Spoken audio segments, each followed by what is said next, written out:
राधे राधे सभी को। तो आज हम पढ़ने जा रहे हैं रामचंद्र शुक्ल बुक का 5वां पाठ, जिसमें हम पढ़ेंगे प्रकरण 3 प्रेम मार्गी सूफी शाखा, जिसमें पहला है कुतुबन। चिश्ती वंश के शेख बुरहान के शिष्य और जौनपुर के बादशाह हुसैन शाह के आश्रित थे। इनका समय काल 16वीं शताब्दी के मध्य भाग था और इन्होंने मृगावती नाम की एक कहानी लिखी थी सन 909 ईस्वी में, जिसमें चंद्रनगर के राजा गणपति देव के राजकुमार और कंचनपुर के राजा रूप मुरारी की कन्या मृगावती की प्रेम कहानी है। इस कहानी में क्या होता है, जो राजकुमार है वो मृगावती पर आसक्त हो जाता है, लेकिन जो राजकुमारी उड़ने की विद्या जानती थी। अनेक कष्ट झेलने के उपरांत राजकुमार उसके पास पहुंचा, पर एक दिन क्या हुआ, मृगावती राजकुमार को धोखा देकर उड़ गई। राजकुमार उसकी खोज में योगी होकर निकल पड़ा। समुद्र से घिरी एक पहाड़ी पर पहुंचकर उसने रुक्मणी नाम की एक सुंदरी को एक राक्षस से बचाया। सुंदरी के पिता ने राजकुमार के साथ उसका विवाह कर दिया। क्या हुआ कि उसने रास्ते में रुक्मणी को बचाया राक्षसों से, तो जो रुक्मणी के पिताजी है उसने उसका विवाह राजकुमार से करवा दिया। अंत में राजकुमार उस नगर में पहुंचा जहाँ अपने पिता की मृत्यु पर राज सिंहासन पर बैठकर मृगावती राज्य कर रही थी। कहाँ पहुंचा वो? मृगावती के पास पहुंचा। वहाँ वो 12 वर्ष तक रहा। पता लगने पर राजकुमार के पिता ने दूत भेजे उसको बुलाने के लिए, तो राजकुमार पिता का संदेश पाकर मृगावती के साथ चल पड़ा और उसने मारे में किसको ले लिया साथ? रुक्मणी को ले लिया। राजकुमार बहुत दिनों तक आनंदपूर्वक रहा। अंत में अखेट के समय हाथी से गिरकर मर गया। उसकी दोनों रानियां प्रिय की मिलन की उत्कंठा में बड़े आनंद के साथ सती हो गई। ये थी इसकी कहानी, ठीक है। और इसमें 2 पंक्तियां हैं। रुक्मणी पुनि बसाई मरी गई कुलवंती सत्सो सती भई, बाहर व भीतर वह होई, घर बाहर को रहे न जोई। अगले है मंजन। इनकी रचना है मधुमालती। और इसकी कहानी क्या है मधुमालती की? मंजन की मधुमालती कहानी है। कनेसन नगर के राजा सूरजभान के पुत्र मनोहर हुए। कौन हुए? मनोहर। किसमें? मधुमालती में। कहाँ के थे वो? कनेसन नगर के सूरजभान के पुत्र। और एक बार क्या हुआ, सोते हुए राजकुमार को अप्सराएं रातों रात महारस नगर की राजकुमारी मधुमालती की चित्रशाली में रखाई। वहां जागने पर दोनों का साक्षात्कार हुआ। दोनों एक दूसरे पर मोहित हो गए। पूछने पर मनोहर ने अपना परिचय दिया और कहा, मेरा अनुराग तुम्हारे ऊपर कहीं जन्मों का है। इससे जिस दिन मैं इस संसार में आया उसी दिन से तुम्हारा प्रेम मेरे हृदय में उत्पन्न हुआ। बातचीत करते करते दोनों एक साथ सो गए और अप्सराएं राजकुमार को उठाकर कहाँ ले गई? घर ले गई। दोनों जब अपने अपने स्थान पर जगह तो प्रेम में व्याकुल हुए। राजकुमार वियोग के विकल में घर से निकल पड़ा और उसने समुद्र मार्ग से यात्रा की। मार्ग में तूफान आया तो उसके जो मित्र थे वो इधर उधर बह गए, लेकिन वो कहाँ लग गया? जंगल में जा लगा। वहाँ एक स्थान पर सुंदर स्त्री के पलंग पर लेटी दिखाई पड़ी। पूछने पर जान पड़ा कि वह विश्रामपुर के राजा चित्रसेन की कुमारी प्रेमा थी। किसकी बेटी थी वो? चित्रसेन की बेटी थी, विश्रामपुर के, जिसे एक राक्षस उठा लाया था। मनोहर उस राक्षस को मारकर प्रेमा का उद्धार किया। प्रेमा ने मधुमालती का पता बताकर कहा कि वह मेरी सखी है, मैं उसे तुझसे मिला दूंगी। मनोहर को लिए वह प्रेमा अपने पिता के नगर में आई। मनोहर का उपकार सुनकर प्रेमा का पिता उसका विवाह करना चाह रहे थे, लेकिन प्रेमा क्या बोलती है कि मनोहर मेरा भाई है। दूसरे दिन क्या होता है, मधुमालती अपनी माता रूपमंजरी के साथ प्रेमा घर आती है। प्रेमा ने उसके साथ मनोहर कुमार का मिलाप करवा दिया। सवेरे रूपमंजरी ने चित्रसारी में जाकर मालती को मनोहर के साथ पाया। अपनी कन्या का भरा बुला कहने पर मनोहर को प्रेम छोड़ने को कहने लगी। जब उसने मना किया तो माता ने उसको क्या दे दिया? श्राप दे दिया कि तू पंछी हो जा। मालती उड़ते उड़ते दूर निकल गई और किसको मिली? वो ताराचंद नामक एक राजकुमार को मिली और उसकी पक्षी की सुंदरता देखकर वो उसको पकड़ना चाह रहा था, लेकिन जब उस पकड़ता तो पता लगता है उसको कि ये मधुमालती है। और मधुमालती ना उसको पूरी स्टोरी बताती है कि वे ऐसे ऐसे हुआ था मेरे साथ, मुझे मेरी माता ने क्या दे दिया था? श्राप दे दिया था और मैं मनोहर से प्रेम करती हूँ। तो फिर ताराचंद उसको लेकर वापस जाता है और उसे मनोहर से मिला देता है। लेकिन जब ताराचंद के पिता उसकी शादी कराना चाह रहे हैं, रूपमंजरी और उसके पिताजी शादी करवाना चाह रहे हैं, किसकी? मधुमालती और ताराचंद की, लेकिन ताराचंद क्या बोल देता है कि ये मेरी बहन है। तो ये कहानी थी इनकी। फिर है, सूफियों के अनुसार ये सारा जगत एक ऐसे रहस्यमयी प्रेम सूत्र से बंधा है जिसका अवलंबन करके जीव उस प्रेम मूर्ति तक पहुँचने का मार्ग पा सकता है। इसमें क्या है कि मंजन कहते हैं, देखते ही पहचान तो ही एही रूप जेही चंद्रियो मोही, एही रूप बुते अहे छपाना, एही रूप से ही सृष्टि समाना। इसकी जो 2-4 पंक्तियां याद कर लेना। विरह अवधि अवगार पारा, कोही मोही एक परेते पारा। ठीक है। इनकी जो रचना है संवत 1550 और 1595 पद्मावत के रचना काल के बीच में, और बहुत संभव है कि मृगावती कुछ पीछे हुई है। इस शैली के सबसे प्रसिद्ध और लोकप्रिय ग्रंथ पद्मावत में जायसी ने अपने पूर्व के बने हुए इस प्रकार काव्य का संदीप उल्लेख किया है। विक्रम दशा प्रेम के 12 सपनावती कह गहु धारा मधुछा मधुमालती लागी राजकुंवर कंचनूर गहे हुए, इसकी पंक्तियां हैं कुछ, ये देख लेना।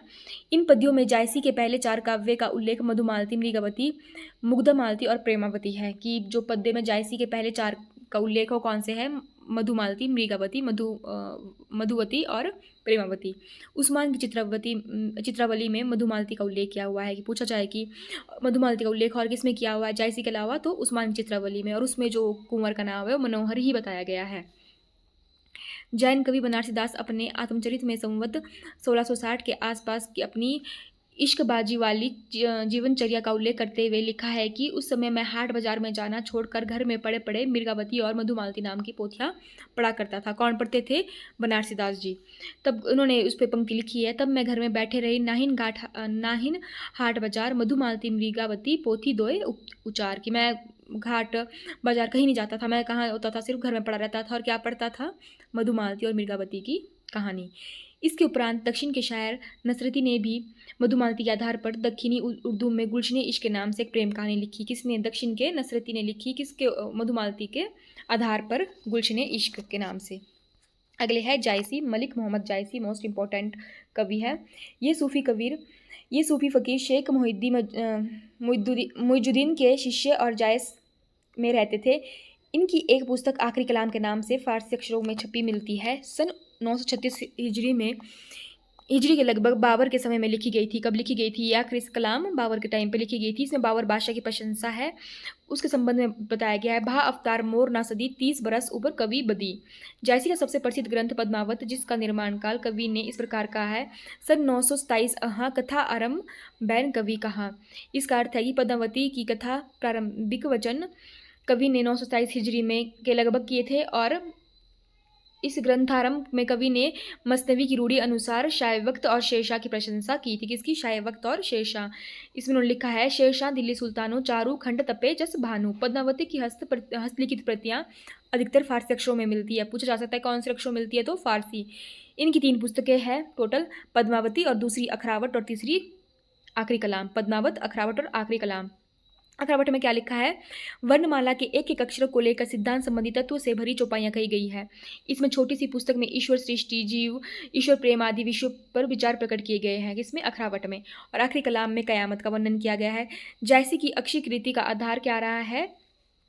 पद्मावत रहा है। और इसमें प्रकट होता है कि जायसी का हृदय कैसा कोमल और प्रेम की पील से भरा हुआ था, लेकिन लोक पक्ष में अध्यात्म पक्ष दोनों उसकी गूढ़ता और गंभीरता और सरलता विलक्षण दिखाई देती है। इंपॉर्टेंट नहीं, आपको याद रखना है कि आखिरी कलाम में क्या है, अखरावट में क्या है और पद्मावती में क्या है। कबीर ने केवल भिन्न प्रतीत होती हुई प्रोक्ष की एकता का आभास दिया था। प्रत्यक्ष जीवन की एकता का दृश्य सामने रखने की आवश्यकता बनी थी, एक जैसी द्वारा पूरी हुई। हिंदू हृदय और मुसलमान हृदय आमने सामने करके अजनबीपन मिटाने वाले इन्हीं का नाम लेना पड़ता है। कि किन्होंने इनका अजनबीपन मिटाया था? जायसी। पद्मावत में प्रेम गाथा की परंपरा पूर्ण प्रौढ़ता को प्राप्त मिलती है। यह उस परंपरा में सबसे प्रसिद्ध ग्रंथ है। इसमें इतिहास तथा कल्पना का योग है। कि किसमें? पद्मावत में किसका योग है? इतिहास और कल्पना का, जिसका पूर्वार्ध कल्पित है और उत्तरार्ध ऐतिहासिक आधार पर है। सियालदीप के राजा गंधर्व सेन की कन्या पद्मावती रूप वह गुण में अद्वितीय थी। उसके पास हीरामन नाम का सुआ था। सुआ मतलब तोता। इसका नाम क्या था? हीरामन था। और कौन थी, कहाँ की थी वो? गंधर्व सेन की कन्या थी सिंहलदेव के। ठीक है। चित्तौड़गढ़ के राजा रतन सेन ने सुआ खरीदा। तो क्या होता है कि एक दिन वो सुआ उड़ जाता है और किसको मिलता है? ब्राह्मण को मिलता है। इसमें स्टोरी शॉर्ट में लिखी हुई है, मैं आपको बता देती हूँ कि वो ब्राह्मण को मिलता है। और ब्राह्मण से कौन खरीद लेता है? रतन सेन, जो चित्तौड़गढ़ का राजा था। उसकी पत्नी थी नागमती। तो उसने एक बार तोते से क्या क्वेश्चन पूछा कि इस जगत में सबसे सुंदर कौन है? तो उसे अपनी सुंदरता पर घमंड था। तो सुए ने पद्मनी का वर्णन किया। तो नागमती को गुस्सा आ गया। तो नागमती ने क्या कहा? उसे मारने की आज्ञा दे दी। लेकिन ब्राह्मण ने उसको मारा नहीं, उसको क्या कर दिया? आगे जाकर छोड़ दिया। और फिर जब वो राजा उसको मिलता है ना वापस रतन सेन उससे पूछता है, पूरी बात पूछता है कि क्या हुआ रानी, तुम्हें क्यों निकाला? तो पूरी बात बताता है और पद्मावती की सुंदरता का वर्णन करता है। और उसकी सुंदरता का वर्णन सुन के क्या होता है? रतन सेन मूर्छित हो जाता है और वो निकल पड़ता है। कहाँ को?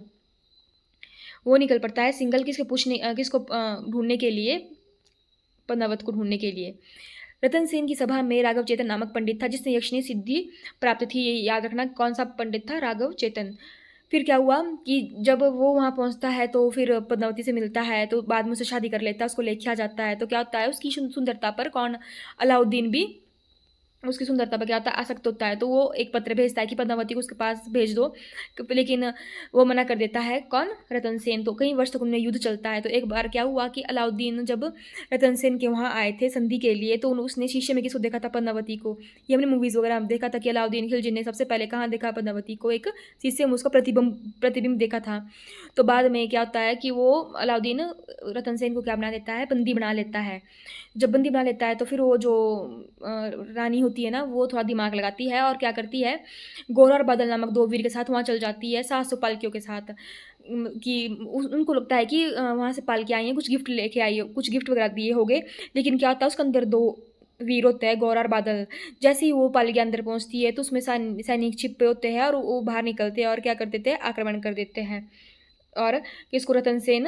रतन सेन तैयार बैठा होता है, उसे पता होता है कि मेरे सैनिक आने वाले हैं, तो उसको वो वहाँ से निकल जाता है। तो आगे क्या होता है, जब उनमें युद्ध होता है तो रतन सेन मारा जाता है। तो रानी जो नागमती और पद्मावती है वो क्या हो जाती है, सती हो जाती है। तो उसमें यही है कि पद्मावती पे वो आसक्त हो जाते हैं, युद्ध होता है, रतन सेन मारा जाता है। फिर नागमती होती है जो रतन सेन की पहली पत्नी, और पद्मावती दोनों क्या हो जाती है, सती हो जाती है।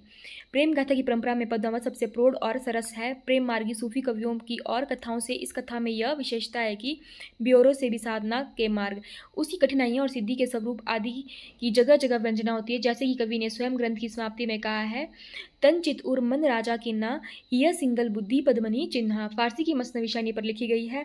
श्रृंगार वीर आदि के वर्णन चली आती हुई भारतीय काव्य परंपरा के अनुसार ही है। इसका पूर्वार्ध तो एकांत प्रेम मार्ग का है, आभास देता है, और उत्तरार्ध लोक पक्ष का है। कि स्टार्टिंग तो इसकी क्या होती है, प्रेम मार्ग से, लेकिन लास्ट क्या होता है, इसका अंत क्या होता है, लोक पक्ष का भी विधान है। सरवर तीर पद्मनी आई, खोपा छोरी केस मुकलाई।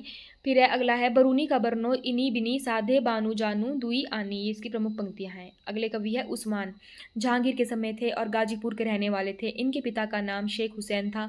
5 भाई थे। इन्होंने अपना उपनाम क्या रखा था, मान रखा था। इसमें जो मेन है वो ये था, इनका उपनाम क्या था, मान, और किस समय में थे, जहांगीर के। ये निजामुद्दीन चिश्ती की शिष्य परंपरा में हाजी बाबा के शिष्य थे। किसके शिष्य थे ये, हाजी बाबा के। और शिष्य परंपरा किसकी थी, वो नाजिमुद्दीन चिश्ती की। उस्मान ने सन 1022 हिजरी अर्थात 1613 ईस्वी में चित्रावली नामक की पुस्तक लिखी। कि चित्रावली किसने लिखी, उस्मान ने लिखी। ठीक है, जिसे मधुमालती का चित्रण भी है, मनोहर नाम, ये आपने पहले पढ़ लिया है। ठीक है, उसने पुस्तक के आरंभ में कवि की स्तुति का उपरांत पैगंबर एरी 4 खलीफों की बादशाह तथा शाह निजामुद्दीन हाजी बाबा की प्रशंसा लिखी है, और आगे गाजीपुर नगर का वर्णन किया है। कवि ने अपना परिचय देते हुए क्या लिखा है, आदि उता विधि माथे लिखा, अक्षर चारी पढ़े हमें सीखा। देखत जगत चला जब जाई, एक वचन में अमर रहाई।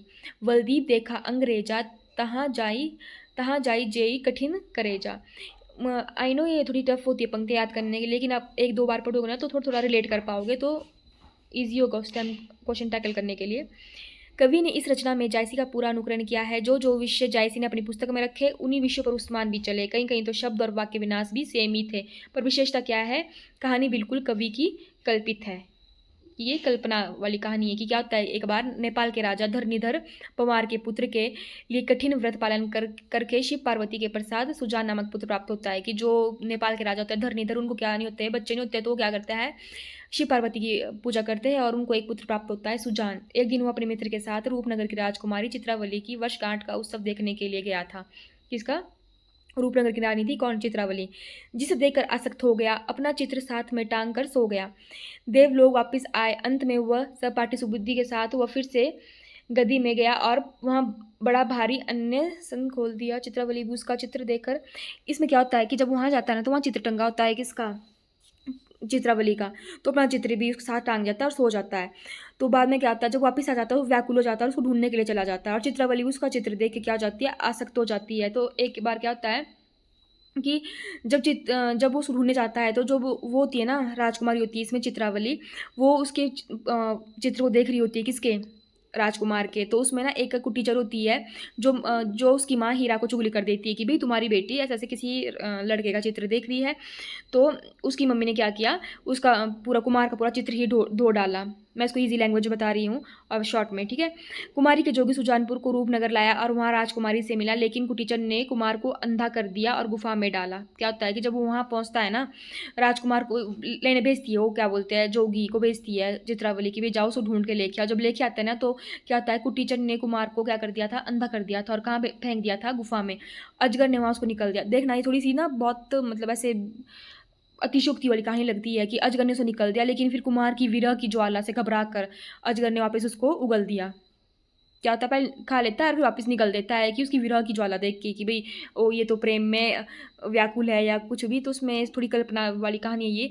फिर वनमानुष में अंजन दिया जिससे इसकी दृष्टि आ गई और फिर हाथी ने पकड़ लिया। इसके बाद क्या होता है, इसको हाथी ने पकड़ लिया और फिर हाथी को कौन लेके उड़ता है, पक्षीराज हाथी को लेके उड़ता है, तो हाथी ने घबरा कर उसको समुद्र तट पर गिरा दिया, ठीक है।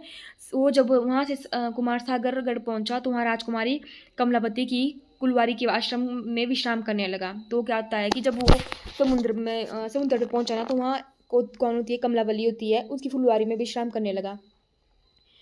अंत में सुजान कुमार ने कमलावली की चित्रवली के नाम मिलने तक, तो क्या होता है कि उसने किसी विवाह कर लिया, कमलावली से विवाह कर लिया था, लेकिन क्या उसने वो लिया था, प्रण लिया था कि वो समागम ना करेगा जब तक उसको चित्रावली ना मिल जाती है। तो कमलावली को लेकर वह गिरनार की यात्रा के लिए चला गया। क्वेश्चन पूछा जा सकता है कि भाई चित्रावली में जो राजकुमार होता है किसको लेकर गिरनार गया था, किसको, कमलावली को। वैसे कहानी में से क्वेश्चन कम बनते हैं, लेकिन फिर भी राजा ने जब देखा कि चित्रावली का प्रेमी वह सुजान कुमार है, तब उसने अपनी कन्या चित्रावली के साथ उसका विवाह कर दिया। तो क्या होता है, जब राजा ने देखा ना कि जो चित्रावली है उसका जो प्रेमी है वो कुमार, मतलब कहीं का राजकुमार है, तो क्या कर देता है, चित्रावली की शादी कर देता है उसके साथ। कुछ दिन सागरगढ़ की कमलावली में विरह के व्याकुल होकर, फिर जो सागरगढ़ में उसने शादी की थी ना कमलावली से, वो क्या होती है, विरह में व्याकुल हो जाती है और वो क्या लिखती है, खत लिखती है उसके लिए कि भाई अब वापस आ जाओ, और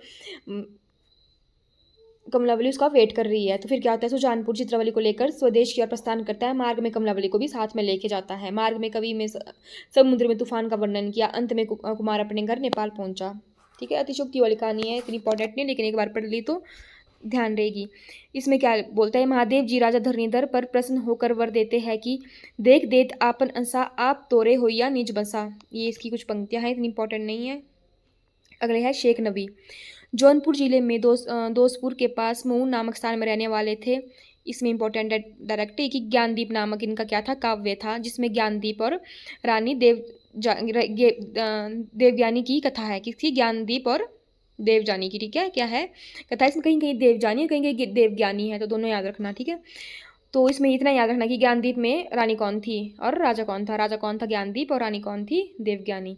वहीं प्रेम मार्गी सूफी कवियों की प्रचुरता की समाप्ति समझनी चाहिए। प्रेम गाथा समाप्त, इसमें पता है क्या, प्रेम मार्गी सूफी कवियों की जो प्रचुरता है ना, वो समझनी चाहिए कि शेख नबी पर ही खत्म हो गई। ठीक है, अगर पूछा जाए कि प्रेम मार्गी सूफी कवियों की प्रचुरता कहाँ समाप्त हुई, तो शेख नबी। अगले है कासिम शाह। ये दरियाबाद के रहने वाले थे और संवत 1788 के लगभग विद्यमान थे। और इनकी जो काव्य है, कहानी है, वो क्या है, हंस जवाहिर। पूछा जा सकता है कि हंस जवाहिर किसकी कहानी, PYQ बना है, तो किसकी है, कासिम शाह की। इसमें राजा हंस और रानी जवाहिर की कहानी बताई गई है। ठीक है, इसकी कुछ पंक्तियां हैं, वो याद रखना। मोहम्मद सादिली सुल्तानू का मन गुण ओही केर बखानू, छापे पाट छत्र सिर ताजू, नावी शीस जगत के राजू। इनकी रचना बहुत निम्न कोटि की, इन्होंने जगह जगह जायसी पदावली तक ली है, प्रौढ़ता, लेकिन इसमें प्रौढ़ता नहीं है। फिर अगले है नूर मोहम्मद। दिल्ली के बादशाह मोहम्मद शाह के समय में थे और सबरहद नामक स्थान के रहने वाले थे। नूर मोहम्मद फारसी के अच्छे आलिम थे। इनका हिंदी काव्य भाषा का ज्ञान व सूफी कवियों से अधिक था। फारसी में इन्होंने एक दीवान के अतिरिक्त रोजदुल हकायक इत्यादि बहुत सी किताबें लिखी है। इन किताब का नाम याद रखना, एक रोजदुल हकायक है, ठीक है। उन्होंने 1157 हिजरी में इंद्रावती नामक एक सुंदर आख्यान काव्य लिखा। नूर मोहम्मद ने क्या लिखा, इंद्रावती। तो पूछा जा सकता है इंद्रावती किसका काव्य है, नूर मोहम्मद का। इसमें कालिंजर के राजकुंवर तथा आगमपुर की राजकुमारी इंद्रावती की प्रेम कहानी है। इसकी पंक्तियां, करो मोहम्मद व खानू सूरज के धेली सुल्तानू, धर्म पंथ जग बीच चलावा, बीर न सवेरे सो दुख पावा। इसी ग्रंथ को सूफी पद्धति का अंतिम ग्रंथ मानना चाहिए। क्या मानना चाहिए इसको? सूफी पद्धति का अंतिम ग्रंथ। सूफी कवि के अंतिमों कवि किसको माने जाते हैं? शेख नबी को, है ना। लेकिन अंतिम ग्रंथ किसे माना जाता है? इंद्रावती को। इनका एक और ग्रंथ फारसी अक्षरों में लिखा गया था जिसका नाम अनुराग बांसुरी है, ठीक है। एक तो था इनका इंद्रावती और दूसरा है अनुराग बांसुरी। यह पुस्तक कई दृष्टियों से विलक्षण है। पहली बात तो इसकी भाषा सूफी और रचनाओं से बहुत अधिक संस्कृत गर्भित है। दूसरी बात, हिंदी भाषा के प्रति मुसलमान का भाव उसमें मिलता है। किसमें? अनुराग बांसुरी में। इसकी पंक्ति है, जानत है ये सृजनहारा जो किहू है मन मरम हमारा, हिंदू मग पर पाँव ना राखियों का जो बहुत हिंदी बाकियों। अनुराग बांसुरी का रचनाकाल 1821 संवत है। ज़्यादा ईस्वी में याद रखना, आप ईस्वी में ज़्यादा पूछ जाते हैं, 1764, ठीक है। अगर संवत में आ गया तो 57 माइनस कर देना तो ईस्वी आ जाएगा। अगर ईस्वी में याद है तो 57 प्लस करके संवत आ जाएगा। और इसका जो विषय अनुराग बांसुरी का उसका है तत्व ज्ञान संबंधी। चौपाइयों के बीच इन्होंने दोहे ना लिख कर बरवे लिखे हैं। नगर एक मूर्तिपुर ना हूँ, राजा जीव रहे ते ही अहूँ, का बरोना व नगर सुहावन सब मन भावन। ये इनकी पंक्तियां हैं कुछ। फिर है, सूफी आख्यानों काव्यों की अखंडित परंपरा की यही समाप्ति मानी जा सकती है।